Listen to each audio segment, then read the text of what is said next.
Assalamualaikum warahmatullahi wabarakatuh. Alhamdulillah, alhamdulillahi rabbil alamin.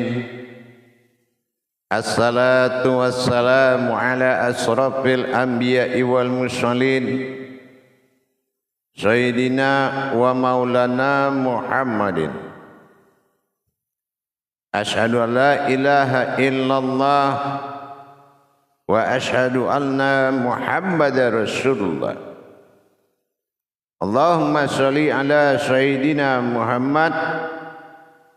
Muhammadun musabihil wal ikram, ya wal jalil wal ikram.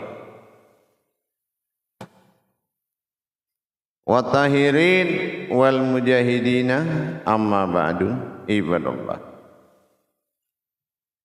Bersyukur kita kepada Allah dengan mengucapkan alhamdulillahi rabbil alamin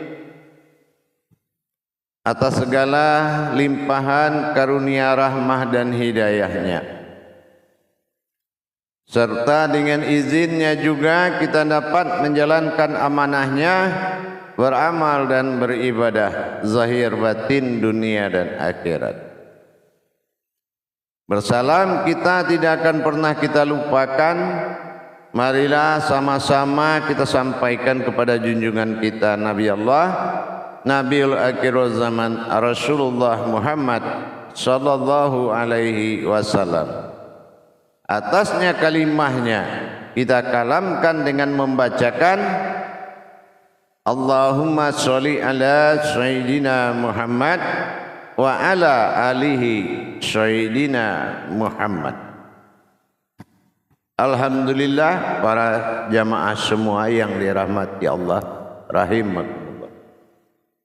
Bertemu lagi dengan saya Guru Mursyid Syekh Nur Muhammad Buya Irwan Maulana Al-Khalidi, Sumatera Barat, dalam makom majelis zikir Ma'rifatullah, tentunya dalam channel kesayangan kita YouTube Buya Pasaman Timur, kupas tuntas tentang hakikat ilmu tauhid ma'rifatullah. Jamaah, para hadirin kaum muslimin dan muslimat rahimakumullah dimanapun berada. Dalam waktu dan kesempatan yang sangat kita muliakan ini yang diberikan oleh Allah, tentunya kita akan memanfaatkan waktu ini dengan sebaik-baiknya, selagi itu menguntungkan kepada umat. Para orang bijak mengatakan, jadilah engkau manusia yang bermanfaat buat umat lain. Jadilah engkau manusia yang bermanfaat oleh manusia. Inilah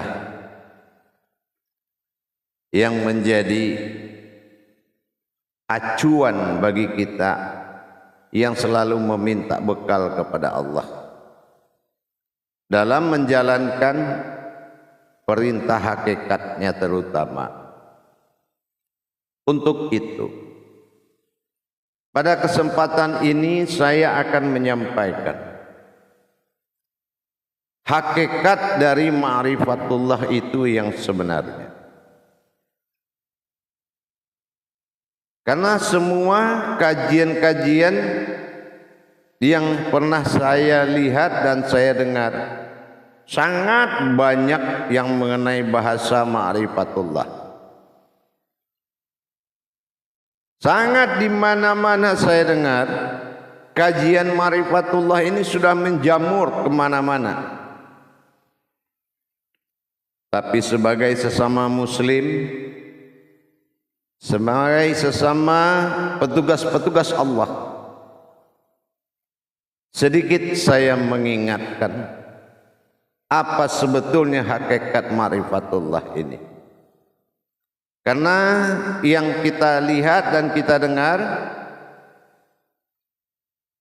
itu hanya dilakukan dengan Jabariyah. pengkajian-pengkajian tauhid, ma'rifatullah, ma'rifat tasawuf, tasawuf landuni yang hakikat semuanya. Itu hanya sebatas sebuah cerita.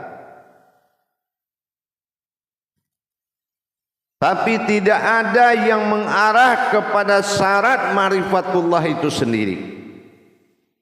Seperti apa kodrat yang terjadi yang bisa berma'rifatullah ini? Kebanyakan tauhidnya sesuai dengan qiraat dan qiraah. Apa qiraat-qiraahnya? Dia baca judulnya, dia cari, dia dengar artinya, yaitu mengenal Allah. Apakah ternyata yang kita lihat itu adalah kebanyakan mendengar cerita, mendengar dan memuji orang bercerita, tetapi dia tidak sadar kalau dia tidak diperjalankan kepada ma'rifatullah itu sendiri. Dan apa rahasia hakikatnya ma'rifatullah itu? Apa makom-makom ma'rifatullah itu? Sudahkah kita tahu?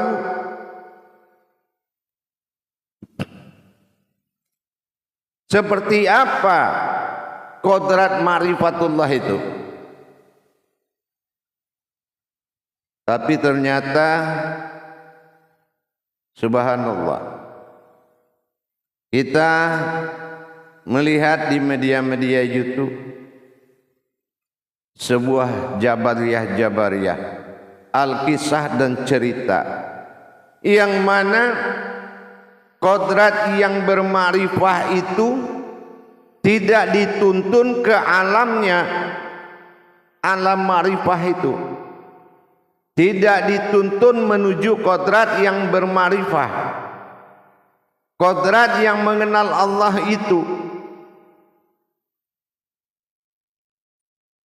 Apakah kita sudah sampai kepada kodrat yang punya nama atau masih dalam kodrat nama, atau sebaliknya?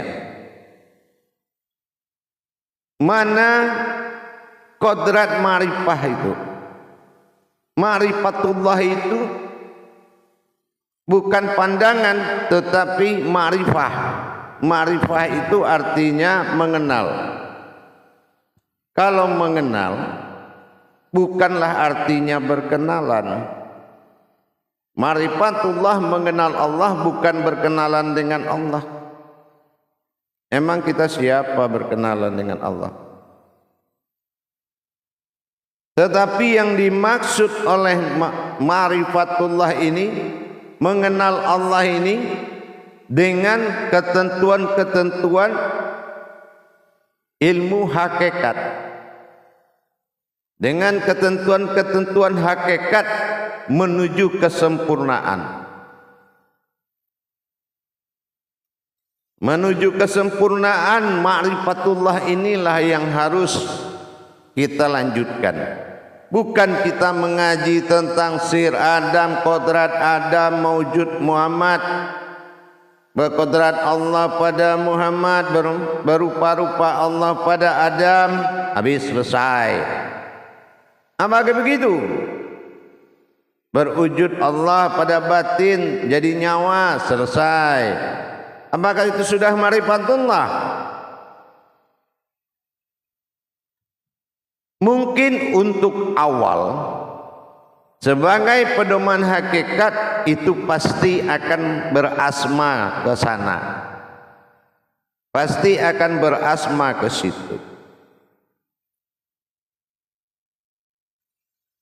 Jadi yang dikatakan berma'rifatullah itu adalah pertama, dia mengetahui sebuah wujud pada dirinya atau dirinya yang wujud. Kalau diri wujud berarti diri tidak berasal, ya. Kalau diri wujud itu diri yang tidak ada asal usulnya di muka bumi. Nah, itu namanya diri wujud. Nah, ini diri wujud ini kita sering dengar dengan nama diri fana. Ya. Diri fananya. Nah, terus yang kedua syarat bermarifatullah itu harus mengenal dia, yaitu tentang bako atau kekal atau bako atau disebut dengan bako al-bako. Nah, apa katakan bako al-bako? Yaitu adalah kosong. Yang kekal itu adalah yang kosong. Tapi segala yang wujud akan binasa melainkan yang kosong. Kosong itu bako. Kosong bukan tiada. Kosong adalah nama satu kodrat atau dikatakan dengan sukun. Jadi kalau kita mendapatkan diri fana, maka kita harus mengetahui hubungan kepada bakonya Allah. Inilah yang dikatakan pada alam kosong.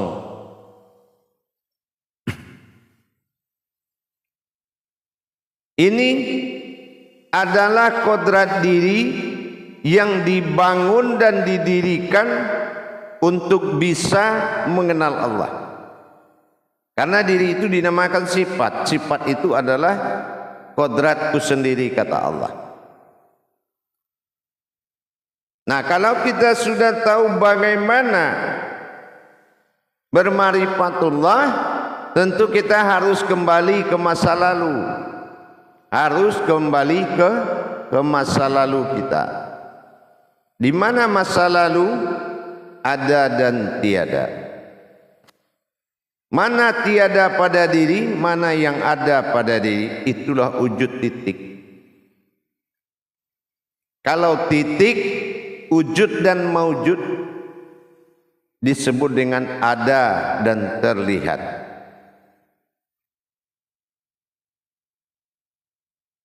Pandangan marifatullah adalah Allah melihat kita harus berwujud dan bermaujud.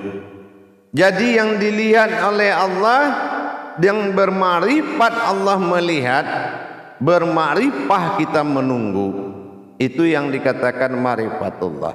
Kodrat marifah itu berdiri, baru bermarifat Allah melihat. Disinilah jatuhnya zikir sir antara kosong dengan wujud, dengan wujud ada dalam ketiadaan. Sudahkah kita punya diri fana, diri yang tidak berasal tetapi usul? Dan sudahkah diri itu ada di alam bako? Mana alam bako pada diri kita yang kekal?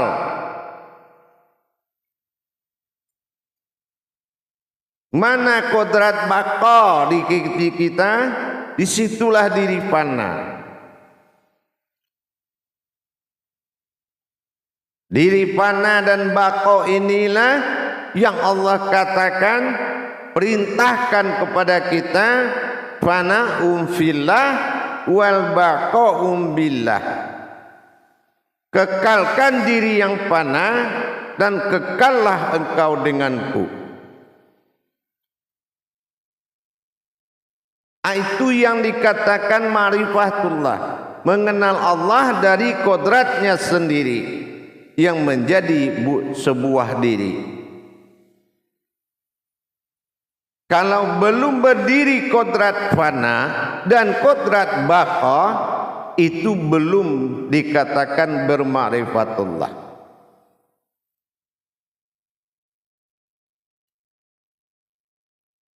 Untuk mendapatkan itu dibutuhkan satu syarat, yaitu pengesahan atau baiat. Apa yang terjadi baiatnya? Yaitu menyambungkan makrifat seorang murid kepada guru, kepada Tuhan. Menyambungkan makrifah seorang murid kepada Allah sehingga terbuka mata batinnya,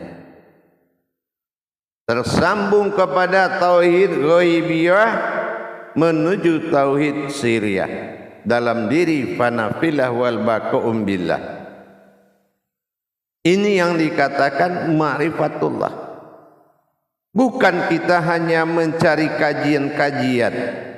Ini asalnya ini, kodrat ini adalah ini, diri sifat ini mewujud pada ini. Kalau kita hanya menghitung dan menyuarakan tanpa mentajalikan, bagaimana bisa berma'rifatullah kalau kodrat dirimu tidak dirubah? Begitu.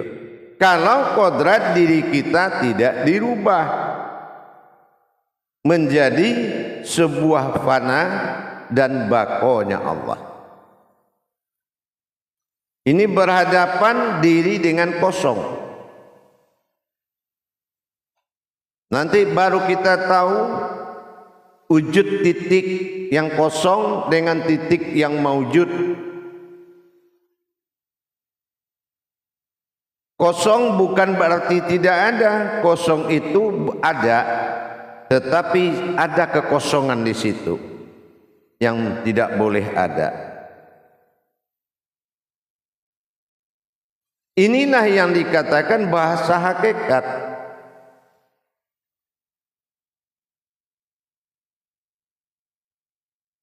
Jamaah yang dirahmati Allah rahimakumullah.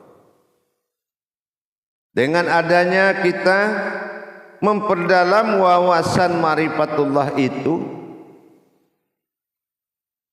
sampai kita disimpulkan dalam kajian ma'rifatullah, diriku menuju diriku. Ini kajian ma'rifatullah. Hanya dirikulah yang menuju diriku. Hanya diriku yang menuju aku. Ini yang dikatakan juga dengan aku adalah aku. Nah, timbal balik kalau sudah begitu, baru seperti telunjuk ini. Kembali telunjuk kepada telunjuk, tidak dua berwujudnya. Kodratnya satu, yang berbeda adalah derajatnya. Satu kanan, satu kiri, serta berupa fungsinya. Nah, ini yang dikatakan ma'rifatullah. Mengenal Allah dengan kita mendapatkan hakikat pada diri kita. Hakikat Allah pada diri kita atau disebut diri hakikat Allah. Mana diri hakikat Allah dalam diri? Inilah diri dalam diri. Mencari diri dengan diri, kalau ketemu bukanlah diri tapi sesuatu yang berdiri. Ini bahasa hakikat. Dan ini hanya untuk iman.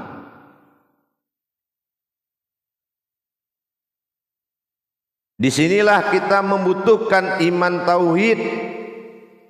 Apa yang dikatakan iman tauhid? Tauhid itu adalah iman.